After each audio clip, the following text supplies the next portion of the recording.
Media report, अपना देश अपनी खबर। नमस्कार, मीडिया रिपोर्ट देख रहे हैं आप और इस वक्त हम सोहटी में उपस्थित हैं। मेरे साथ जो देख रहे हैं आप सरपंच प्रतिनिधि जितेंद्र राणा मौजूद हैं। सोहटी गांव के सरपंच प्रतिनिधि हैं ये और जन भावनाओं को लेकर हमेशा काम करते दिखते हैं।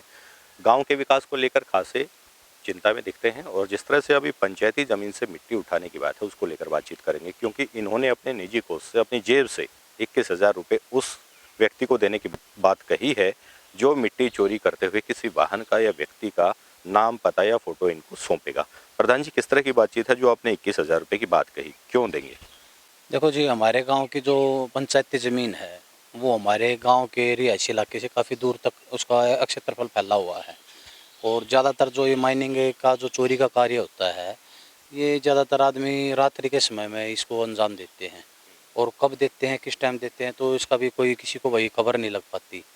तो हमने जैसे पीछे भी एक दो बार ऐसे एक दो डंपर मिट्टी उठा ली गई थी, फिर अब 2-3 बार उसके बाद भी हमने कंप्लेंट डाली हुई थी, इस पर काफ़ी निगरानी की हमने गाँव में। उसके बाद चारों तरफ हमने CCTV कैमरे भी लगाए ताकि चोरों का कुछ सुराग लग सके, पता चल सके। और हम समय समय पर अपने जैसे चेतावनी बोर्ड, मुनादी बोर्ड, भाई गाँव के ग्रुप में भी, गाँव में भी हम कराते रहते हैं कि भाई गाँव में पंचायती ज़मीन पर अगर भाई कोई मिट्टी उठाता है या इससे संबंधित कोई भी वो करता है तो भाई हमें सूचना दे। और ये कार्य बहुत एक दंडनीय अपराध है, इसमें पकड़े जाने पर भाई सख्त से सख्त कार्रवाई इस पर की जाएगी। तो अभी तक उसका किसी का कोई सुराग लग नहीं पाया था। तो जैसे ही हमने अब इसको एक सार्वजनिक तौर पे हमने अपनी तरफ से एक घोषणा की है कि सभी क्षेत्रवासियों से बस जो भी हमारे गांव की पंचायती ज़मीन से मिट्टी उठाते हुए कोई अगर पकड़ा जाता है और भाई उसकी कोई सूचना, उस व्यक्ति का कोई फ़ोटो या उस वाहन का नंबर का कोई फ़ोटो भाई ये पता चले भाई इस नंबर की गाड़ी, इस नंबर की JCB और इस व्यक्ति ने इस कार्य को अंजाम दिया है, और वो हमें उसकी सूचना, उसकी गुप्त भी रखी जाएगी हमारे मोबाइल पर, उसकी SMS से द्वारा उसकी वीडियो, उसके फ़ोटो में शेयर कर दें और हम अपने निजी कोष से उसको 21,000 रुपये की नकद राशि से सम्मानित करेंगे और उसका नाम बिल्कुल गुप्त रखा जाएगा, कहीं उसके नाम की कोई चर्चा नहीं होगी। उसको हम अपनी तरफ से एक सहयोग के तौर पर भाई अपना एक सहयोगकर्ता के तौर पर उसको हम देखेंगे, जिसने हमारी मदद करेगा उसको हम अपनी तरफ से 21,000 रुपये की नकद राशि अपनी जेब से देंगे। लेकिन सरकार और प्रशासन में शिकायत देने की बजाय आप अपनी जेब से क्यों पैसा देते हैं?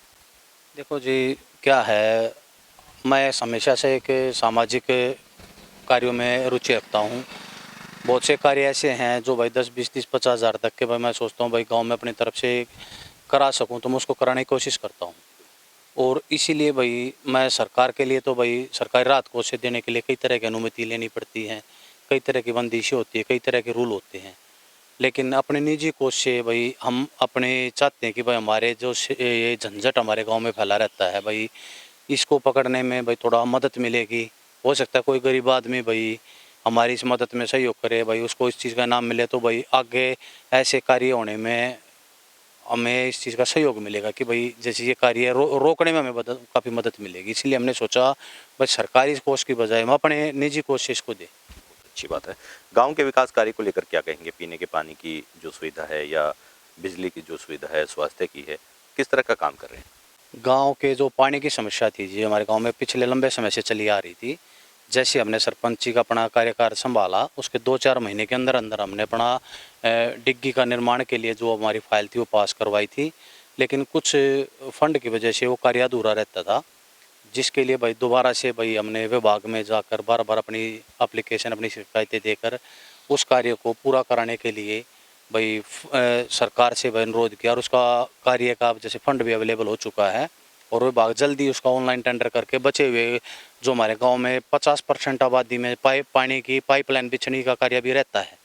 तो हम चाहते हैं कि भाई आने वाला गर्मी का सीजन है, इससे पहले पहले हमारा कार्य पूरा हो जाए ताकि गाँव के लोगों को भाई किसी पानी के लिए मोहताज न रहना पड़े। अच्छी बात है। आपने शिक्षा और रोजगार को लेकर भी काम करने की बात कही थी और पीछे ये भी दिखाया था कि सरकार को हम अपनी पंचायती ज़मीन दे देंगे और उस पर कुछ ITI वगैरह बनाई जाए, उसके बारे में क्या? देखो जी, शिक्षा के क्षेत्र में जैसे कि भाई पिछली जो पंचायत के कार्यकाल में था तो हमारे गांव में जो सरकारी स्कूल में बच्चों की संख्या कुछ कम थी, जिसकी वजह से सरकार हमारे उसको ट्रांसफ़र करने के चक्कर में थी जी। लेकिन हमने भाई गांव वालों के साथ मिल के भाई हमने सरकार से अनुरोध किया कि भाई हमारे स्कूल को ना तोड़ा जाए और उसको रोका जाए।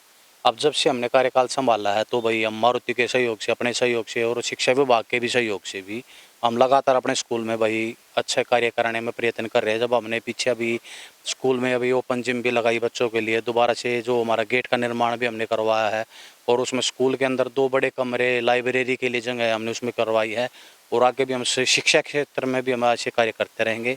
और स्वास्थ्य के क्षेत्र में हमने भाई पहले भी सरकार को अपनी विनती पत्र भेजा हुआ था कि हम अपने गांव में, हमारे पास ज़मीन काफ़ी बची हुई है, हम चाहते हैं कि हमारे गांव में बड़ा हॉस्पिटल बने। उसके लिए भाई सरकार को हमने पत्र लिख के भेजा। हम सरकार के सभी उच्च अधिकारी उसमें मिला, भी खुद भी जाके मिले, तो उसमें सरकार के कुछ गाइडलाइन थी कि वहाँ पर 10,000 की पॉपुलेशन होनी ज़रूरी है ताकि भाई अपने जो स्वास्थ्य केंद्र को अपग्रेड कर सके।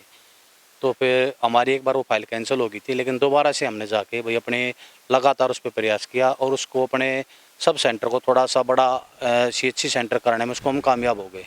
और अब हम चाहते हैं कि अब भी हमारे पास क्षेत्रफल काफ़ी बचा हुआ है, और IMT आने के कारण भाई गांव से बाहर के भी प्रदेश के व्यक्ति हमारे गांव में रहते हैं, तो जैसे भाई ज़मीन का कोई इशू नहीं रहेगा। हम सरकार को ज़मीन देने के लिए तैयार भी हैं, लेकिन भाई हमारे यहाँ पर जो डिस्पेंसरी बन रही है उसको हम चाहते हैं कि 100 बेड का मल्टी स्पेशलिटी हॉस्पिटल हमारे गांव में बने। बहुत अच्छी बात इनसे हुई और जितेंद्र राणा ने ये तो साफ कर दिया है कि गांव के विकास के लिए जो भी इनसे बन पड़ेगा वो करेंगे और करते रहेंगे। आप देखते रहिए मीडिया रिपोर्ट। मीडिया रिपोर्ट पर खबरों से जुड़े रहने के लिए चैनल को सब्सक्राइब करें और देखते रहें मीडिया रिपोर्ट।